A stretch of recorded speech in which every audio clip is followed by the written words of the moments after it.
Okay, let's try this again. Turns out this is not an uncommon thing. I'm using OBS Studio, and I guess this is a fairly common issue. So what I'm going to try and do is use the chat on my phone and see if that works.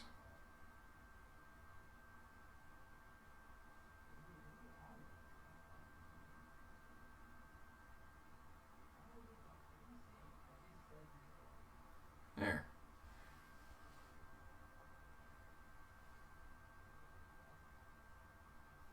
Can you guys hear me okay? Is it not looping?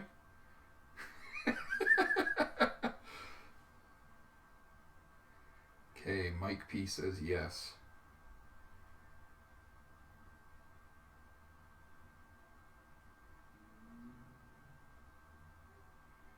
Cool. Okay, so I think probably what it was the OBS Studio being open at the same time as the actual live stream itself.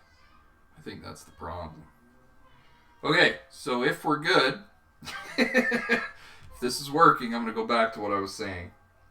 So basically, I wanted to set this up. This is the first live stream I've done, and I really wanted to reach out to you guys. You know, there have been a lot of things coming down the pipe here with Enlighten channel, and I just posted the link there in the status updates to the GoFundMe that I've got going on. The Way of the Dream, my book, right here, is on its way. So we're in the final stages of editing now.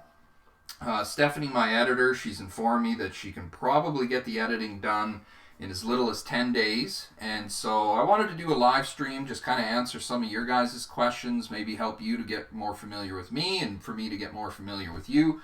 I've noticed in quite a few of the comments, I have a few viewers who are regular and they always comment. So, you know, I hope that they come in. I hope Jared comes into the chat. I don't know if you guys know this, but Jared is almost like a second in command, I guess, around here. But then again, he's kind of been a little bit distant here lately with work. So, yeah, I would just like to open it up. So if you guys have any questions, feel free to post them here in the chat. Yeah, third time the charm. It's true. Actually, this is the fourth time. I did a live stream once before, and yeah, it totally went wrong. So I I had to make sure that it would work. Yeah, Jared, I say second in command. He contributed a lot to the channel. So if you guys have seen the video about the psilocybin experience, that was Jared's story. He also helped me in editing and producing the animations for Cracks in Reality. That was a really fun project. If you guys haven't, I think honestly, Cracks in Reality or Cracks in the Matrix, I've changed the name a couple times to try and promote it. It's kind of one of those things on my channel that it's one of my personal favorite videos, but it doesn't really get that many views. So if you guys haven't seen that yet, I highly recommend it. Yeah, the book is an autobiography. It's my story. It's really telling about all the experiences and all of the research that I did that really led to the ideas that I share here on this channel. So it's the book is called The Way of the Dream, the autobiography of a contemporary mystic. And I actually, that's cool, the subtitle on there. I got that idea from Russell Brand when I was down in Los Angeles and we were doing the interview. He kind of did this intro for me, and he's like, "Hey everybody, this is Westcott, a contemporary mystic." And I was like, man, I really like that title. That's kind of why I stuck with that. Oh yeah, that's a really good question. So Smash Dude asks, can you elaborate on what you were saying about psychotic delusions and religious experiences are the same? This is a really good question, and it's a complicated one because, right, if you look at religious methods, right, religious methods take people into altered states of consciousness, right? They'll go into the wilderness, they'll fast, they'll pray until they have these visionary experiences. But from an atheistic or a skeptical point of view, someone would say, well, this is really no different than a psychotic delusion, right? I remember actually, I spoke to a young girl. I worked at Rona at the time in a hardware store, and she was schizophrenic, and she kind of shared this with me, with a little bit of hesitation. I think I was talking about a little bit of my research, and she says, "Well, I'm actually schizophrenic," and so I started to ask her. I was like, "Well, what kinds of experiences did you have that led you to this conclusion that you were schizophrenic?" And she says, "Well," she says she had the experience where she would like be hanging out with her friends, and she'd look out across the road and see an ambulance, and she'd say, "Well, what do you guys think happened over there? Hopefully everybody's okay." And her friends would go, "What are you talking about?" She said, "Well, that ambulance right there. I wonder why there's an ambulance there." And there's no ambulance, they'd say. So she would see things that were just literally not there, and mundane things. That's what really surprised me. It was like the most mundane stuff. She said she would be driving, and a car would go past, and then she'd look in the rearview mirror, and it'd be gone. It's like just mundane stuff. So there's this definite sense that a person who has a mental illness like schizophrenia can have these experiences which really blur the lines of what's real and take you into a space where you really can't even tell anymore. Some psychotics will have full-fledged relationships with people who don't even exist, And that is, in the ancient world, they subscribed to the idea that this was a spirit, that this was some kind of a spirit being, right? So it's a really deep subject. Actually, I should really do a whole video on that. Yeah, I was once thrown in a psychotic hospital for having an incredible visionary experience on peyote, thin line between psychosis and genius. Yeah. Hey man, you ever got over the fear of taking psychedelics? I recently picked up a tab of acid, but I'm still terrified. Yeah, no, I don't think I've ever gotten over the fear of psychedelics. And you know what? I think that's a healthy fear. Because, man, when you go into these spaces, it's scary. Like, honestly, LSD was hands down the scariest experience of my life. But one thing I do want to say, though, is that not everyone should be as fearful. Don't use it. I'm a really bad example because, to be quite frank, I was a pretentious little shit when I was doing psychedelics, right?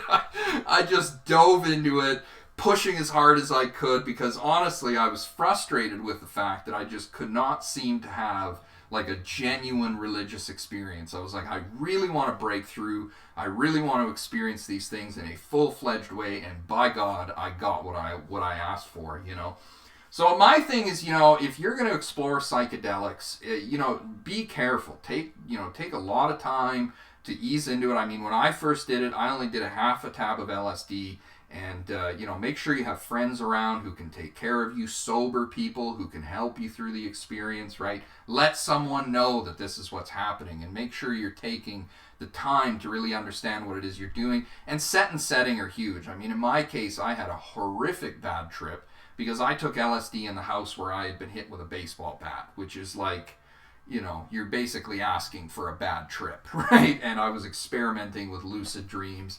But, nonetheless, even if you are careful, you can sometimes just find yourself in an experience that will be incredibly scary and dangerous. My good friend Mike, and I actually talk about this in the book, he did LSD and he ended up in the hospital. He had like cuts all over the place. He was cutting his wrists. He was running around naked. He threw himself off of a building.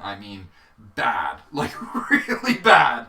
And, these are the kinds of things that can happen. Legitimately, when you take psychedelics, you can straight up lose your mind. There are some people who have taken psychedelics and have never recovered. They've seriously went psychotic. So this is not something to fool around with. It's very serious business. What are your views about Thelema? I gotta admit, I'm not a big fan of Aleister Crowley. He's I've studied quite a bit of the Golden Dawn. Actually, I'm looking at the big Golden Dawn by Israeli Regardie right over here. It's on my bookshelf. The Hermeticism was something that really fascinated me. But the problem is that when you study the occult, especially like the grimoires and things of this kind, what you quickly discover is that even black magic requires a tremendous amount of devotion. That really surprised me when I studied this stuff. I mean, if you study like the Grimoire of Abramelech, or you study the Lesser Keys of Solomon, I mean, these traditions, if you read those books, they'll tell you you have to be chaste, you have to pray, you have to fast, you have to live in isolation. You basically have to live like a monk, you know. So to go into black magic with this intention that, you know, you're going to conjure up devils and be like a mage in Diablo, I mean, you know, that's very romantic and makes for good movies, but in reality, it's very, very dangerous, and the only way one can successfully do it is if they are profoundly devout.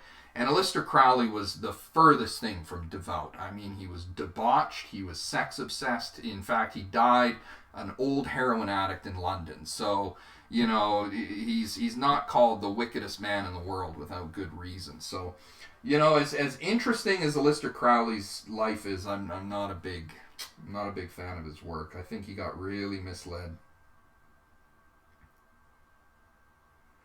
Yeah, still some complaints about the audio, hey? Yeah, I'll have to try and figure that out.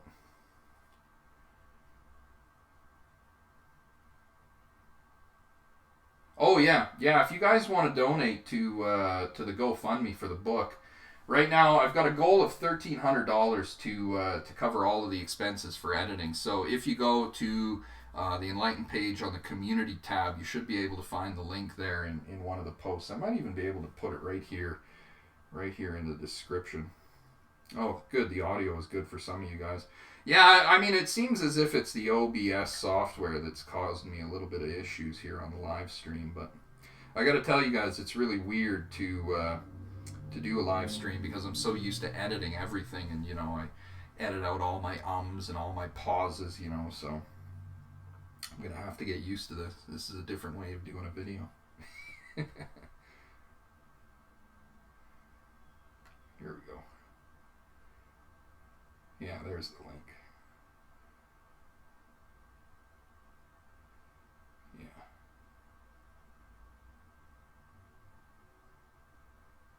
Oh, yeah. We got a fella here saying I should vlog a sweat lodge. I had that idea.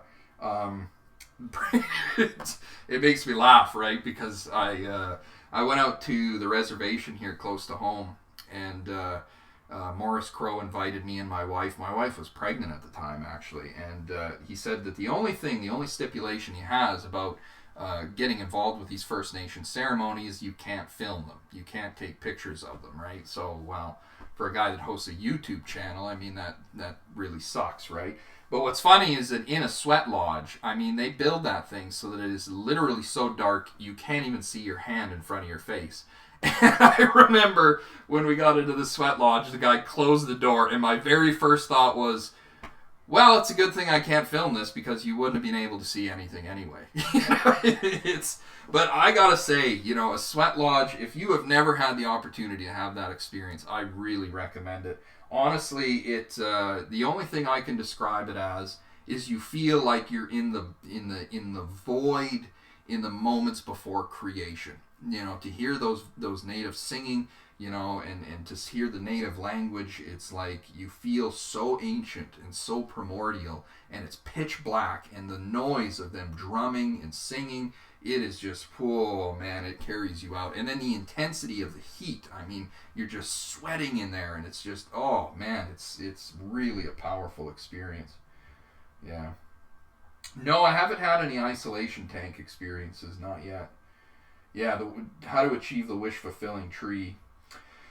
You know, that is a good question. I mean, honestly, I think that the secret to getting to those higher chakras, to those higher levels, really self-discipline and self-denial. I think chastity is a fundamental constituent. In fact, actually, recently here, you know, I've been trying to implement the Philokalia, right? The Philokalia, for those of you who don't know, is an Eastern Orthodox tradition where you repeat the Jesus prayer. Lord Jesus Christ, Son of God, have mercy on me, a sinner. Lord Jesus Christ, Son of God, have mercy on me, a sinner. You repeat this incessantly within yourself as often as you can recollect to do so.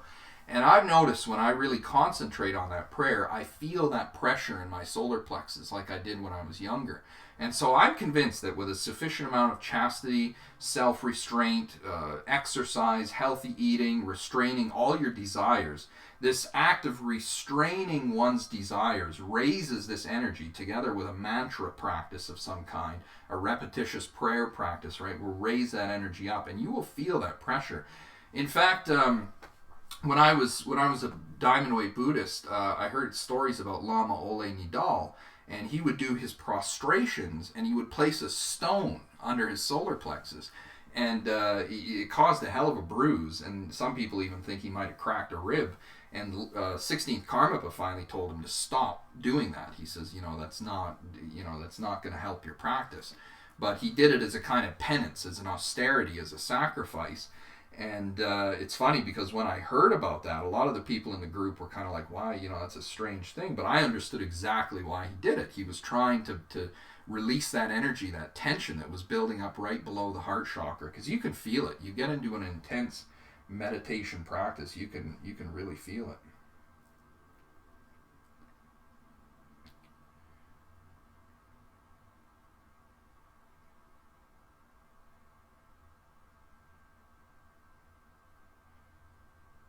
The Genesis gap. Not familiar with that. Yeah, unfortunately. I see Mystic Oracle 333.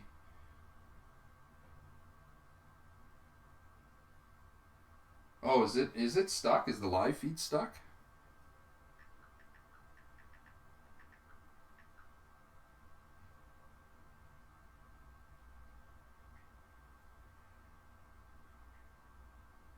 Let's see what other kinds of questions in here.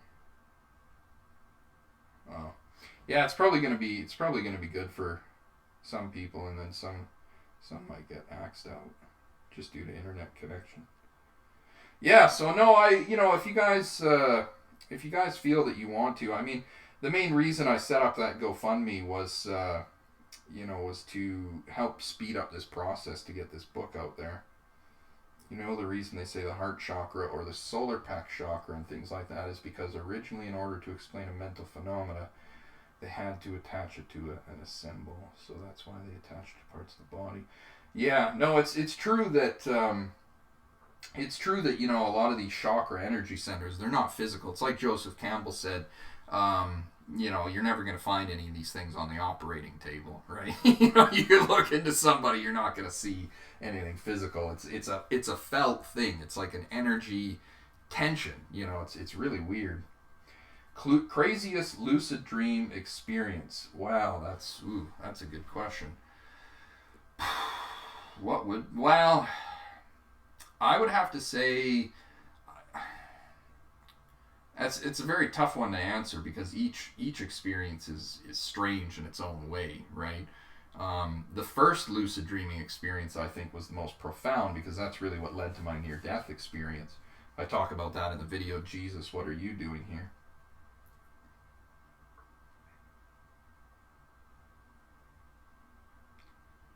So have the experience of the devil and God experience, and would it be psychosis?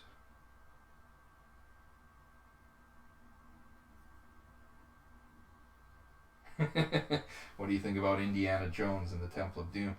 No, it is. I want to answer this question here. Somebody asked how to have the Sweat Lodge experience. It's. I got to be honest. It is tough. I had a really difficult time working my way into the First Nations community because they are so. They're very closed off. They're not proselytizing. They're not going out trying to find people to invite them in, right? They've got their own traditions and they're quite happy to leave that as it is, right? So it takes some work. But if you live in the States, I think there are a lot, like in Dakota, a lot of the Plains natives there, the Sioux. You can find groups. You just got to really look. That's the challenge. You got to look and you got to find somebody who's willing to sort of invite you in. They're probably going to ask you questions, right? They're going to say, what kind of intention do you have behind this? Is it just because you're a tourist and you're curious, or is there a genuine desire to kind of improve your spiritual life, right? That's very, very important to them. Mine went on for Mystic Oracle 333 Tarot. Maybe you want to elaborate on this experience you're talking about. You said you had an experience for 3 days, a vision of God. That sounds interesting. Yeah. How do you know if you're going crazy or having a spiritual awakening, or is it the same thing? Well, that's a good question. And, honestly, I think a spiritual awakening is in some sense a little bit like losing your mind. I think actually the best way to describe it, I think, is to use Joseph Campbell's analogy when he says, a mystic swims in the waters where a psychotic drowns. So if you listen to the words of mystics, what you'll find is that they navigate these experiences by understanding them and being able to extract meaningful information out of those experiences, right? Whereas a psychotic is someone who is so profoundly overwhelmed by the experience that they really can't sustain it, and they don't understand it, and they're deeply, deeply confused, right? Where everything that's happening is just very, very chaotic for them, and they can't make sense of it. Like, for instance, one of the really fascinating things is the more you study Jungian psychology and the perennial philosophy, the more you'll be able to listen to some of the things that crazy people will say, and you'll actually be able to make sense of it, which is really, that's a weird, the first time I read through Carl Jung, and he quotes the things schizophrenics have said, and you're like, oh my God, there's a logic here, right? Like Carl Jung, he says that he dealt with a patient, a schizophrenic patient, who he came into the cell in the morning, and the young man was there, and he says, I spent the whole night disinfecting heaven, but I found no trace of God, he says. Right? So, I mean, if you heard somebody say that, I spent all night disinfecting heaven with mercurial acid, and I didn't find any trace of God, right? Okay, that's a crazy person, right? But Carl Jung understood what he was really saying. He was a doctor by profession, this guy, and what he was really saying is that he had spent the whole night in his dreams trying to eradicate the self-archetype, the organizing nucleus of his psyche, and he found no trace of it. You see, so what he's saying is that he is really at war with himself. He's at war with his psyche.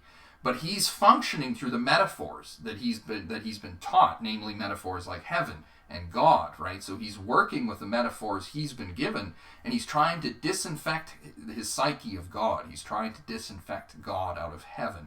So this describes a condition where someone is in a very, very bad state, right? This is somebody whose ego is now in conflict with the organizing center of the psyche. And this is an individual that, practically speaking, is in hell before they've even died, right? There's a separation psychically that's taken place there. So that's really the essence of it, right? Is to understand these metaphors, to understand the energies that are behind them, and be able to navigate that in a meaningful way. Yeah, I'm definitely setting up questions, answering them while also pushing your book. Yeah, no, I am promoting my book 100%. That's that's something that's big for me right now, because I've been working on this for a year, and it's really important to me. I mean, this is really the YouTube channel in many ways. I set up as a kind of how would you say, a kind of compromise. I mean, my real goal has been to publish books, because books really, a lot of the ideas I share, you can only touch on so much, even in a half-hour video, right? You really got to go deep with a lot of these things. I mean, some of the research you do, it's it can take months to read through some of these things. So yeah, I mean, it's a big subject. And one of the things that I've done with this channel is I've tried to, to use an alchemical term, distill some of these concepts, right, to a purified form, to just get the essential points out there so that people can understand that there is an understanding of these things, that there is a set of ideas out there that can explain religion.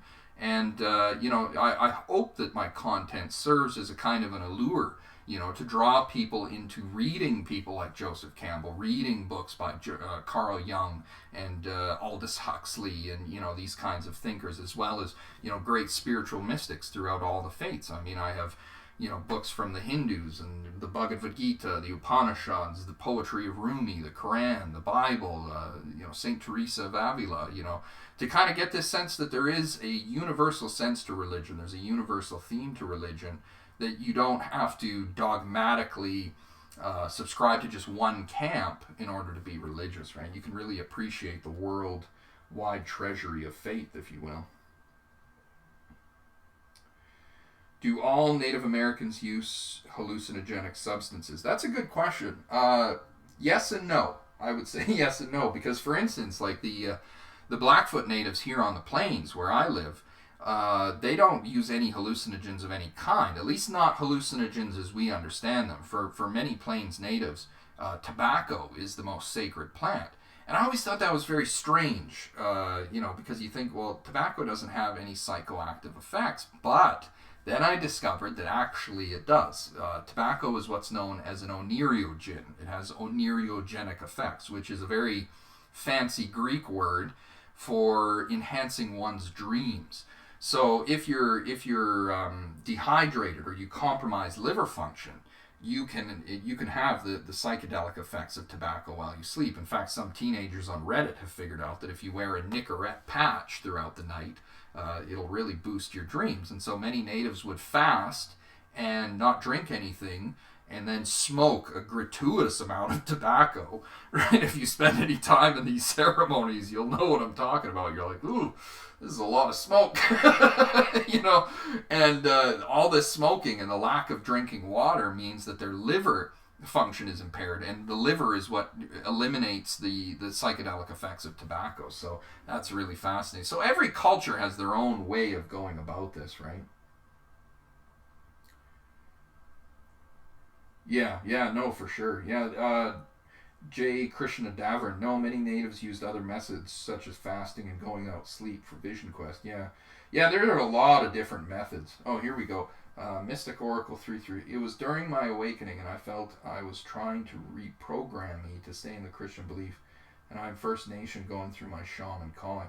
Oh, okay, yeah. So I think I've seen a couple of your comments there, Mystic Oracle 333 Tarot, where you were struggling with Christianity, and this is one of the things. Like I'm very committed to Christianity and to Catholicism, but I have to, it's kind of this is one of the problems that comes with these things, right? Is prepackaged religion doesn't always work. Some people just don't vibe. They just don't connect with certain religious beliefs. I mean, that's like if somebody tried to force me into Islam. I mean, it's just not going to happen, right? It just doesn't work for me, right? And it's like my good buddy Mike.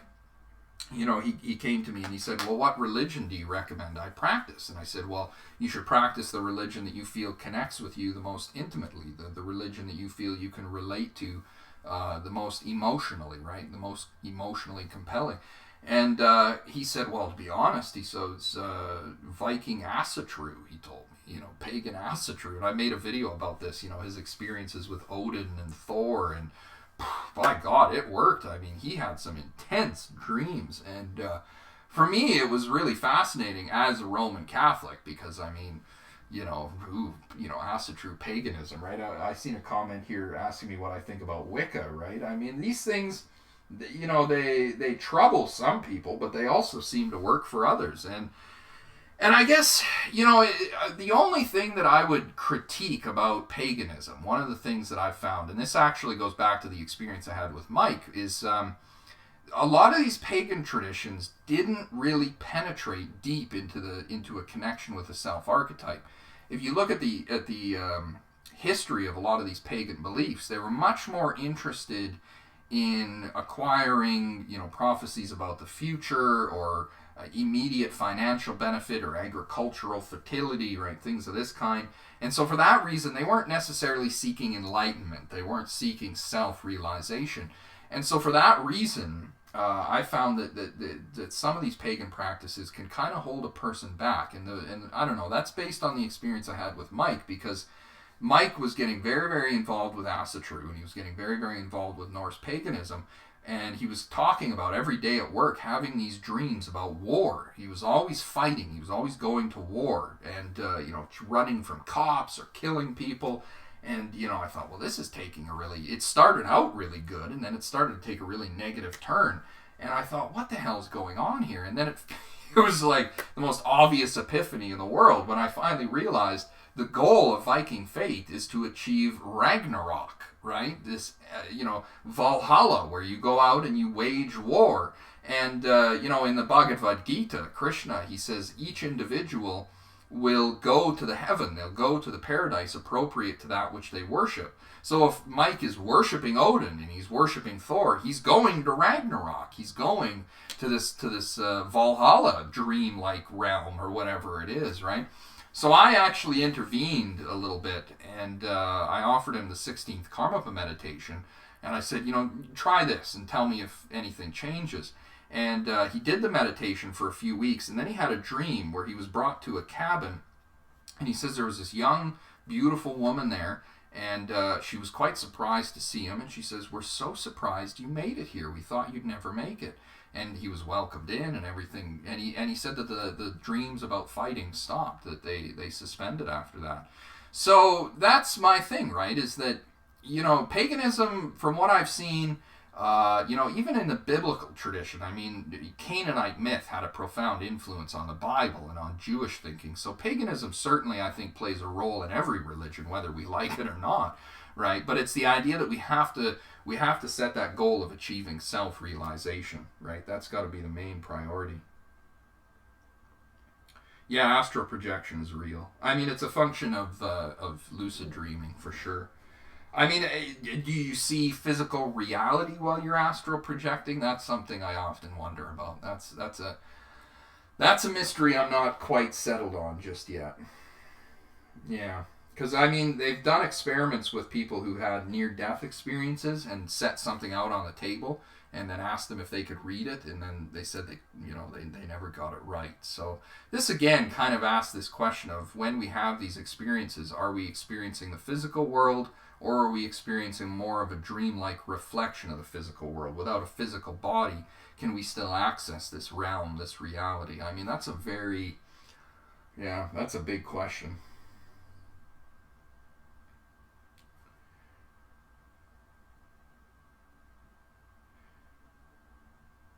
Yeah, astrology is a big interest of mine too, because I happen to be a big fan of astronomy, but I still, when you're enthusiastic about astronomy, you have a difficult time with astrology. I want astrology to be true. I really do. And I keep, I come back to it and I'm like, there's got to be something here.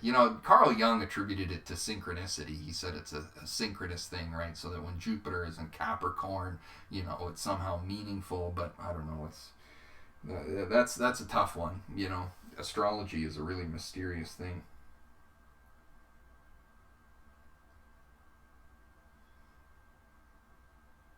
Oh yeah, the CIA experimented with astral projection and remote viewing. Yeah, there's some really weird stories about that. That's one thing I haven't really done a video on yet, but I've really wanted to. Is extraterrestrials and aliens. That's a weird thing. Yeah, I'm having a hard time accepting this Matrix version of things. How to better understand the Matrix reality? That's a good question. Yeah, that's a really good question. The best way to think about it is, and I always do that. I always approach this by talking about colors, and that's probably because I'm a very visual person.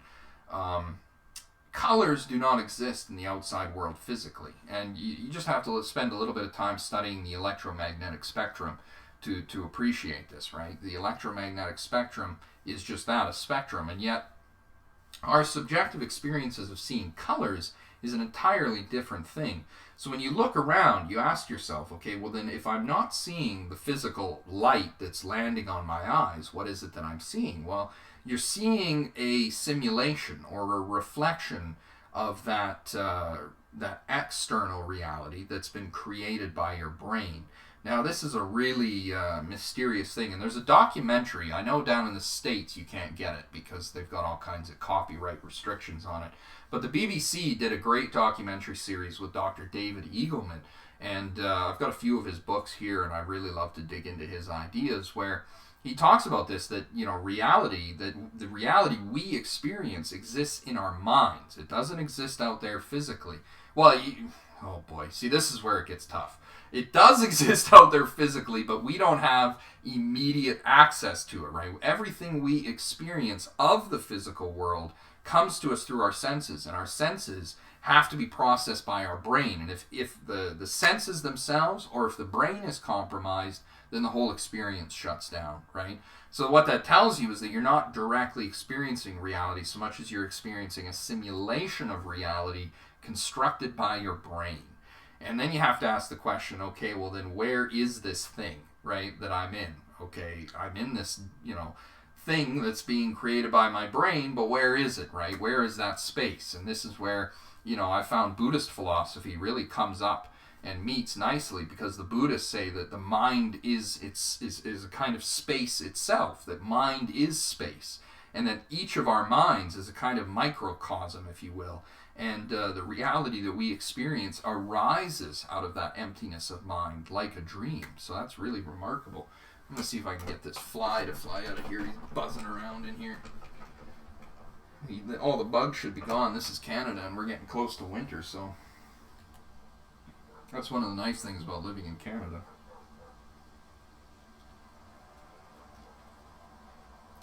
No, I didn't get the chance to see Dawkins on Joe Rogan's podcast. He's deeply afraid of the psychedelic experience. That's no kidding. Big surprise. Why am I not shocked? Yeah.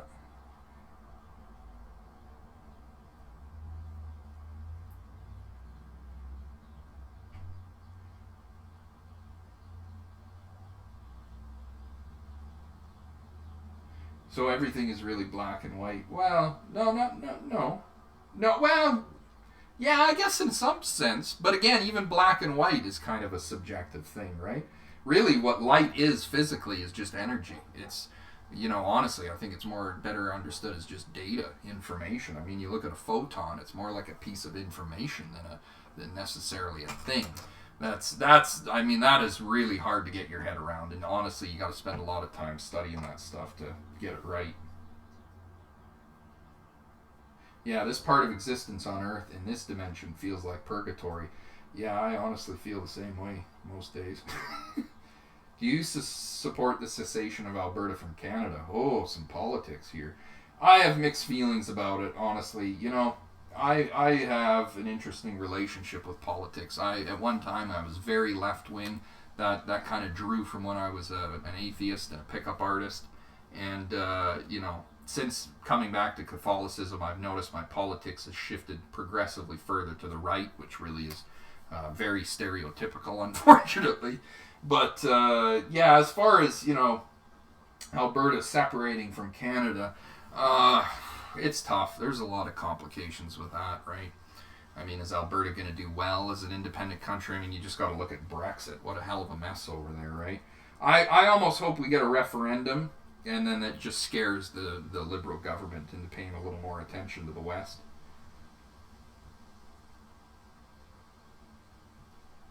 Well, honestly, Mystic Oracle 333, he asks here that where I am at a crossroads, what is it you recommend for this state? Honestly, I mean, if you're First Nations, I would really encourage you to stick with that. And if you've got some kind of a spiritual director, somebody who is giving you advice, I would look to them. I mean, that's really, once if you choose a spiritual tradition, right, you really ought to stick with that. Come on, there we go. Got rid of that fly. Sorry, buddy.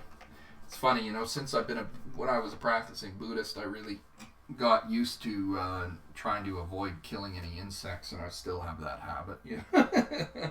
It's an interesting thing, right?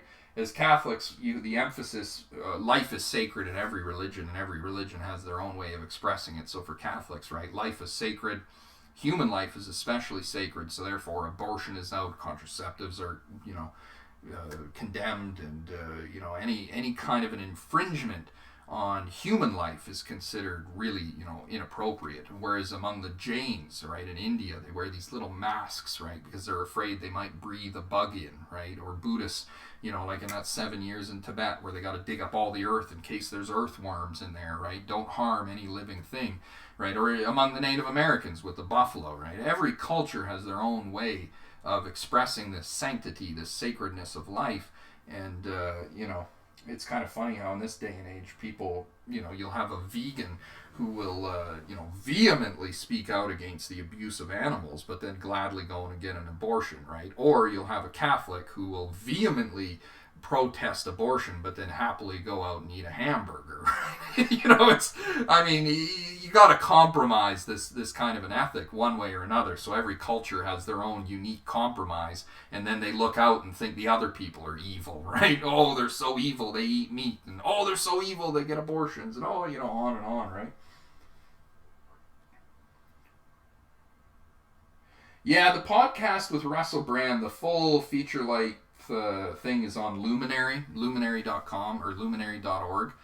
It's on the Russell Brand channel, but you got to pay, unfortunately. So Russell Brand, I've noticed, I did a little bit of research, and it seems as if he waits about roughly a year, and then he publishes the full-length interview on YouTube. So I'm guessing probably next summer he'll upload it, or sometime in the spring, I don't know.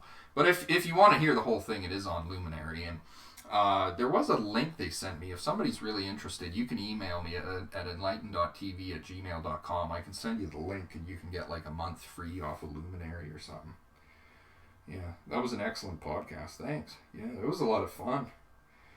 Yeah, I had a lot of fun in Los Angeles. That was cool. It was well, I don't know. It was kind of it was interesting too in a way because. I remember I was walking down the Sunset Strip, and when I was a pickup artist and an atheist, I used to hang out with my buddy, and we'd talk about, man, wouldn't it be cool to go to LA, just like mystery and style, and go down Sunset Strip, and there was a Catholic church on the Sunset Strip, and I went in there, and I'm sitting in the church, and I'm like, boy, this is a long ways from what I would have liked to have done when I was a pickup artist. Yeah. Oh, what do you think about Wim Hof? He's cool. I'd love to meet him. He's a neat guy. I practiced some of his breathing exercises. I'd like to look into that a little more. I used that link. It was perfect because he had you and Graham Hancock within a month. Two of my favorites. Nice. Yeah, Graham Hancock's an interesting guy. I don't know. I'm a little skeptical. I mean, even being interested in the woo-y stuff I'm interested in, there is still a very hard-nosed scientist inside of me. And Graham Hancock stuff, I don't know, the whole Egypt Sphinx being, part of a flood and all that, I don't know, I have a really hard time with that. There's just, I don't know if the evidence is there.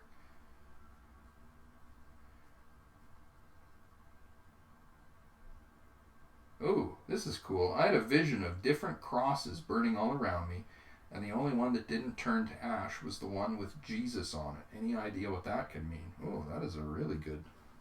Wow. What would that mean? See, one of the problems with interpreting religious symbols like that is usually you have to have a very one-on-one conversation to interpret that. That's like dream interpretation. I mean, dream interpretation often requires that the individual who had the dream really explore the symbols, right? One of the keys with dream interpretation, it's very simple actually, is you think about each symbol and simply ask yourself, how does that make me feel? How does that symbol make me feel? What kind of feelings does that object conjure, right? So when you think of a cross with Jesus on it, what's the first thing that comes to mind? You think of a cross without Jesus on it, what's the first thing that comes to mind? Not intellectually, but more intuitively. And then you take those feelings, those intuitions, and those kinds of intuitive thoughts, and you use the language of the dream to try and understand it like a sentence or like a statement. And it's really remarkable when you do this. You can actually reduce dreams to almost a statement that you can say out loud. It's really something else. There is a language to dreams. It's really like a language. Do I practice any specific techniques of meditation? Well, not recently, due to the the health problems I've been having lately, it's kind of, it sucks. I've been having a difficult time with meditation, but I have been studying the Philokalia, and in hesychasm, they say that the ambition with prayer is to pray without any thoughts, to completely empty your mind. And I can't help but retain some of the advice I took from Buddhism, right? There are great videos on YouTube talking about how to perform simple, what's the word now? There's a fancy word in Tibetan to describe it. Can't remember. But it's calm abiding meditation is the English phrase. It's essentially what you're doing is you're clearing your thoughts. And usually, at least in the Tibetan traditions, what you'll do is you'll kind of keep your eyes open partially, try to relax, look down at the same angle as your nose, and keep your back straight. Breathe in through the nose and out through the nose, not through the mouth, or you can breathe in through the nose and out through the mouth if you wanted to, just to get started, to calm yourself down. But you should primarily breathe through the nose, and then you just basically still the mind. You concentrate, right? That's carries you out, right? That's the most basic form of meditation. Vipassana. Yeah, that's one of the, there's another word that I was trying to think of, but I can't remember it now. Shinne, that's it. Shinne meditation. Shinne meditation, Vipassana meditation. Same thing, but Vipassana is more associated with a movement that involves a retreat and all this, right? That's more of a... Do you think that this reality is a cannibalistic system, like Mother Earth is life and Father Son is death, like the sun is burning tortured beings giving us life? Wow, that's an exploration into... Well, I can kind of understand what you're getting at, CJ, where, life is a relentless process of consuming. I remember hearing Joseph Campbell talk about Hinduism, the Hindu view of reality, where life is an ever-consuming fire, and the Hindus feed that fire, pour more sacrifices in, right? Burn the cities, burn the animals, right? Offer the sacrifice, move with the process of being. Whereas a Buddhist approach is more so calm the fires, put out the fires, right? Life is an ever-consuming fire. The stomach is a consuming fire, taking in food, digesting it, right? The eyes are consuming, right? Everything is a consuming fire. So you can say, okay, I'm going to meditate and put out that fire, or you can have an approach of saying go with the fire. And these are two different mystical paths that one can take. Shaivite Hinduism is all about going with the fire. One of my favorite images from Shaivite Hinduism is this image of Shiva dancing in the cremation grounds with, skulls hanging from his neck, and he's drinking intoxicating beverages, and he's burning the bodies of the dead, and he's jubilantly celebrating, right? This is complete detachment from the world. And there's the Agori mystics in India, right, who go, they're the eaters of the dead, and they'll sit there and chew on human bones and stuff, right? So this is an ascetic path that really seeks to completely undermine any kind of egoism, right? Whereas a more Buddhist path, a more yogic path, is to say, put out the fire, right? Sit in stillness, retreat into the hills. But these are two, even the crucifixion of Christ is very agory, right? Where it's this man brutally executed, right? And yet there's still a sense of stillness. So every religion has a certain amount of this. Even the wrathful deities in Buddhism, there's another example. Do you follow everything the church teaches as a Catholic, or you disagree with some teachings? Well, I think that's a really good question, because you know what?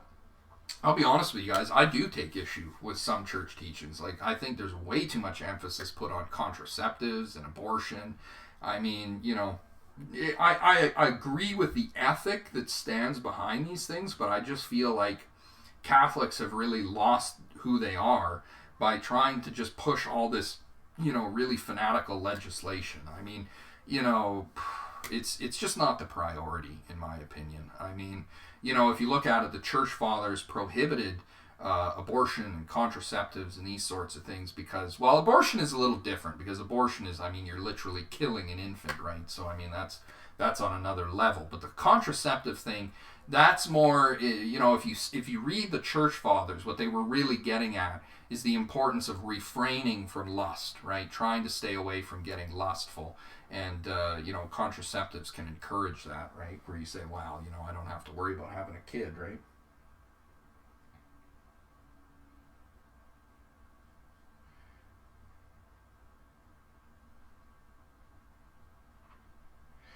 Yeah, do you ever have trouble separating your past atheistic outlook and your current theist perspective? I find I'm constantly doubting my own experiences. I feel like it set me back from integration. Yeah, no, I think that's a legitimate thing. Um, I think that in a lot of ways, to help with that, one of the things that's really useful is to change the way that you conceptualize God, right? Because if you really think about it, consciousness itself, in a most fundamental way, is the way we experience God in an immediate sense.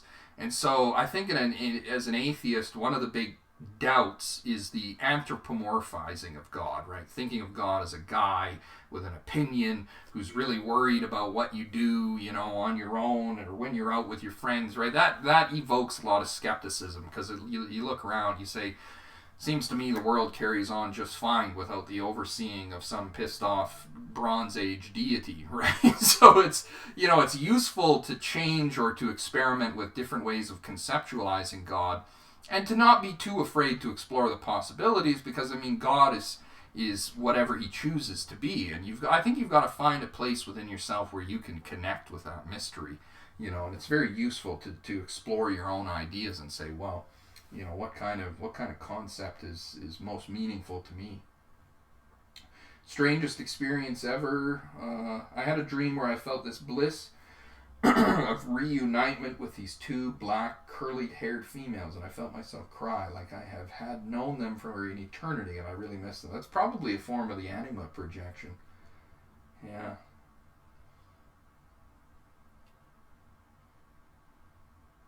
The Agori feel like pre-internet edgelords. Okay. You ever use dowsing tarot cards to ask the universe? I have learned how to use tarot cards. To be honest, though, I've got a fondness for Germanic rune stones. I've had some cool experiences with rune stones. My grandmother was Norwegian, so there's a little bit of Viking in me, I guess, as well.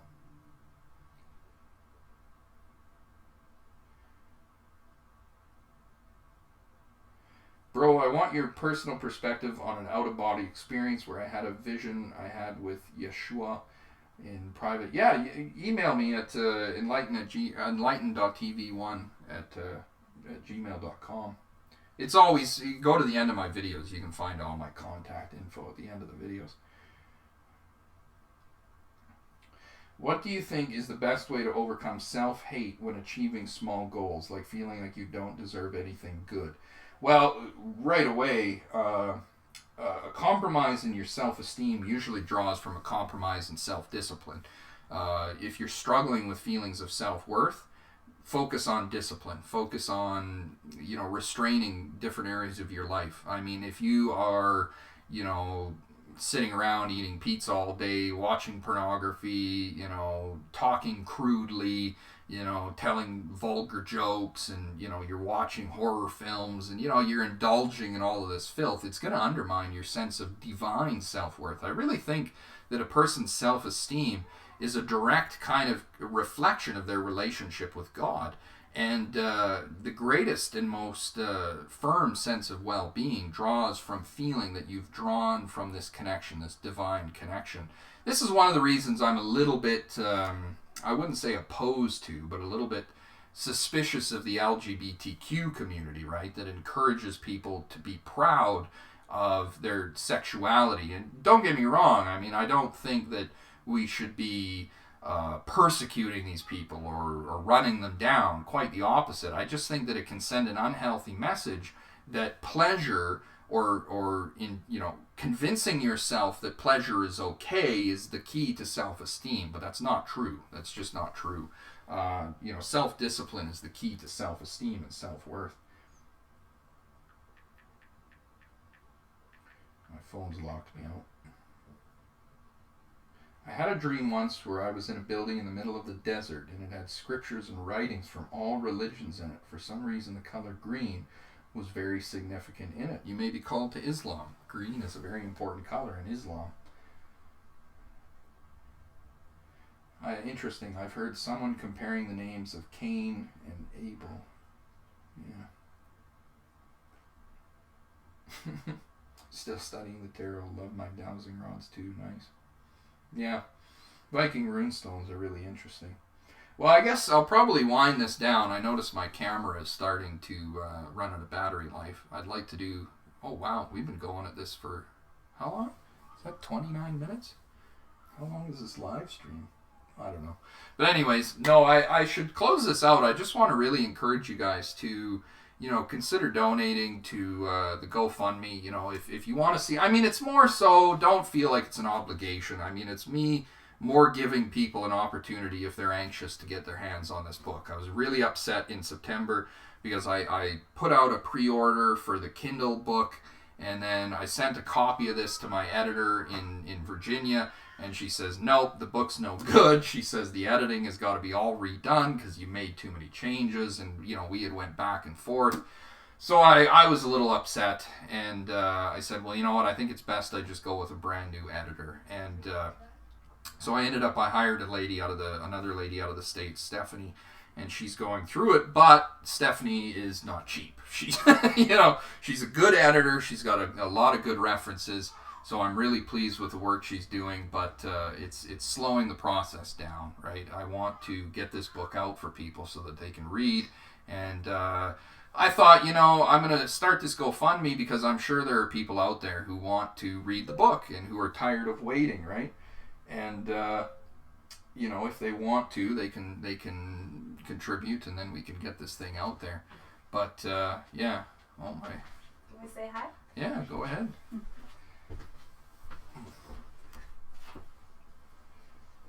Hi everyone. That's my wife, little Josie.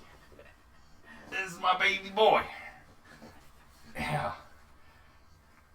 Hey, buddy. You're on TV. Oh, thanks. Say hi. Say hi to everybody.